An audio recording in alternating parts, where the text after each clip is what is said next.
Divorce Dad Diaries Day 377. Come make school lunches with me. It is the second week back at school after the school holidays already. At the rate that time is going, I reckon it'll be the next school holidays in probably about 7 to 8 days.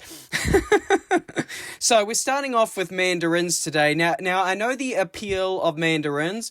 Pun intended, I intend all my puns with aggression, is the fact that they are easy to peel. In this case, I just peel them for the kids to save them time, because one of the major complaints I get from them is that they don't have enough time to eat all their lunch. At which point, I usually like to make a sassy comment like, well, maybe if you didn't spend so much time talking to your friends, you'd have more time to eat your lunch. But that doesn't really help, and it's just, as I often also say to my kids, that attitude does not help the situation. So I'm peeling them for them. Following that, we've got some cheap cheese. Not quite the cheap cheese, actually. I've been buying like the next level up, like not quite the bottom level, the next $1 investment. It's worth it for the extra dollar, honestly. There's actually flavour in this cheese. And what I'm going to do is I'm going to chop it up into little pieces, and I'm going to combine that with a couple of these salami sticks, which my kids also love. So now that we've got the fruit, protein and fat out of the way, it's time to move on to the unhealthy stuff.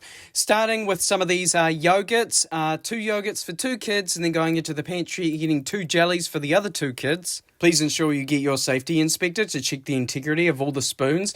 And then following that, I'm chucking in some hot cross buns. Now, I know it's post-Anzac Day, and to be honest, if I was president of the world, my first thing would be to make it illegal to make and eat hot cross buns after Anzac Day. You're only allowed to have them from January, which is already stretching it, through to Easter, okay? But you know what? They were available and they were kind of on discount, so I was like, stuff it, I'm chucking in some hot cross buns. Rules for thee, but not for me. And following that, we've got some of this no-bake Biscoff slice that I baked earlier in the week. Sometimes when I make these videos, I get people asking me for the recipe. The recipe is in a previous video about 3 or 4 days ago. Just go and find it on my channel. In fact, I have a whole playlist called Divorce Dad Baking where I put all my baking videos, so easy to find. But I noticed there was still a gap in this lunchbox, and I was like, I know what I can use to fill that gap, because I bought something, it's hidden somewhere in this pantry, I can't remember where I put it. Yes, in the baking ingredients, that's right, roll-ups. So I'm chucking in half a roll-up each today, and then I realised there's still,